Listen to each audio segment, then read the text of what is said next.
السلام علیکم یا علی علیہ السلام مدد۔ آج نہج البلاغہ کا خطبہ نمبر 103۔ مولا علی علیہ السلام ارشاد فرماتے ہیں، آخر اللہ نے محمد صلی اللہ علیہ وآلہ وسلم کو بھیجا اور در حالاں یہ کہ وہ گواہی دینے والے، خوشخبری سنانے والے اور ڈرانے والے تھے، جو بچپنے میں بھی بہترین خلائق اور سن رسیدہ ہونے پر بھی شرف کائنات تھے، اور پاک لوگوں میں خصلت کے اعتبار سے پاکیزہ تر اور جود و سخا میں ابر صفت برسائے جانے والوں میں سب سے زیادہ لگاتار برسنے والے تھے۔ دنیا اپنی لذتوں میں اس وقت تمہارے لیے شیریں خوشگوار ہوئی، اور اس وقت تم اس کے تھنوں سے دودھ پینے پر قادر ہوئے جب اس کے پہلے اس کی مہاریں جھول رہی تھیں اور اس کا ٹنگ ڈھیلا ہو کر ہل رہا تھا، یعنی اس کا کوئی سوار اور دیکھ بھال کرنے والا نہ تھا جو اس کی باگیں اٹھاتا، اور اس کا تنگ کستہ کچھ قوموں کے لیے تو حرام اس بیری کی مانند خوشگوار جو مزیدار ہو گیا تھا، جس کی شاخیں پھولوں کی وجہ سے جھکی ہوئی ہوں، اور حلال ان کے لیے کوسوں دور اور نایاب تھا۔ خدا کی قسم یہ دنیا لمبی چھاؤں کی صورت میں ایک مقررہ وقت تک تمہارے پاس ہے، مگر اس وقت تو زمین بغیر روک ٹوک کے تمہارے قبضے میں ہے، تمہارے ہاتھ اس میں کھلے ہوئے ہیں اور پیشواؤں کے ہاتھ بندھے ہوئے ہیں، تمہاری تلواریں ان پر مسلط ہیں اور ان کی تلواریں روکی جا چکی ہیں۔ تمہیں معلوم ہونا چاہیے کہ ہر خون کا کوئی قصاص لینے والا اور ہر حق کا کوئی نہ کوئی طلب کرنے والا بھی ہوتا ہے، اور ہمارے خون کا قصاص لینے والا اس حاکم کے مانند ہے جو اپنے ہی حق کے بارے میں فیصلہ کرے، اور وہ اللہ ہے کہ جسے وہ تلاش کرے اور اسے بے بس نہیں بنا سکتا، اور جو بھاگنے کی کوشش کرے وہ اس کے ہاتھوں سے بچ کر نہیں نکل سکتا۔ اے بنی امیہ، میں اللہ کی قسم کھا کر کہتا ہوں کہ جلد ہی تم اپنی دنیا اور اس کی ثروتوں کو دوسروں کے ہاتھوں اور دشمنوں کے گھروں میں دیکھو گے۔ سب آنکھوں سے زیادہ دیکھنے والی وہ آنکھ ہے جس کی نظر نیکیوں میں اتر جائے، اور سب کانوں سے بڑھ کر سننے والا کان وہ ہے کہ جو نصیحت کی باتیں سنے اور انہیں قبول کرے۔ اے لوگو، وعظ با عمل کے چراغ ہدایت کی روح سے اپنے چراغ روشن کر لو، اور اس صاف و شفاف چشمہ سے بڑھ لو جو شہادت کی آمیزشوں اور قدورتوں سے نتھر چکا ہو۔ اے اللہ کے بندو، اپنی جہالتوں کی طرف نہ مڑو اور نہ اپنی خواہشوں کے تابع ہو جاؤ، اس لیے کہ خواہشوں کی منزل میں اترنے والا ایسا ہے جیسے کوئی سیلاب زدہ دیوار کے کنارے پر کھڑا ہو کر جو گرا چاہتی ہے۔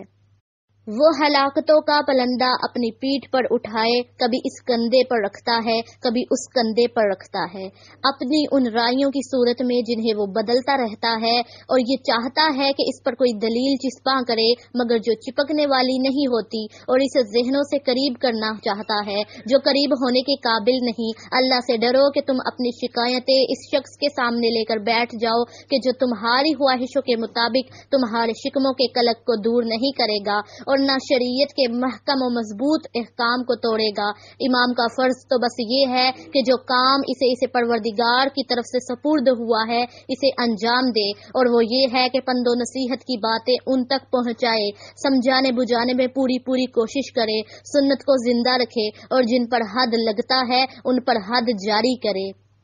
اور غصب کیے ہوئے حصوں کو ان کے اصلی وارثوں تک پہنچائے۔ تمہیں معلوم ہونا چاہیے کہ علم کی طرف بڑھو قبل اس کے کہ اس کا ہرا بھرا سبزہ خشک ہو جائے، اور قبل اس کے کہ اہل علم سے علم سیکھنے میں اپنے ہی نفس کی مصروفیتیں حائل ہو جائیں۔ دوسروں کو برائیوں سے روکو اور خود بھی رکے رہو، اس لیے کہ تمہیں برائیوں سے رکنے کا حکم پہلے ہے اور دوسروں کو روکنے کا بعد میں ہے۔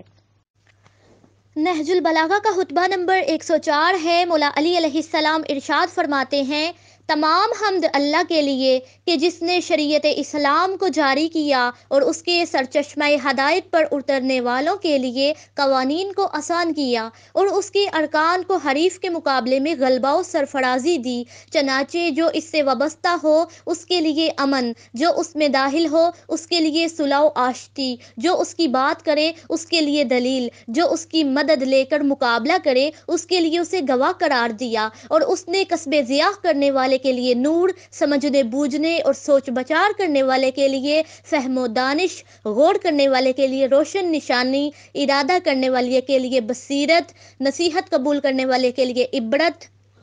تصدیق کرنے والے کے لیے نجات اور بھروسہ کرنے والے کے لیے اطمینان، ہر چیز اسے سونپ دینے والے کے لیے راحت، صبر کرنے والے کے لیے سپر بنایا ہے۔ وہ تمام سیدھی راہوں میں زیادہ روشن اور تمام عقیدتوں میں زیادہ واضح ہے۔ اس کے مینار بلند، راہیں درخشاں اور چراغ روشن ہیں۔ اس کا میدان عمل باوقار اور مقصد غایت بلند ہے۔ اس کے میدان میں تیز رفتار گھوڑوں کا اجتماع ہے۔ اس کی طرف بڑھنا مطلوب و پسندیدہ ہے۔ اس کے شاہ سوار عزت والے اور اس کا راستہ اللہ اور رسول کی تصدیق ہے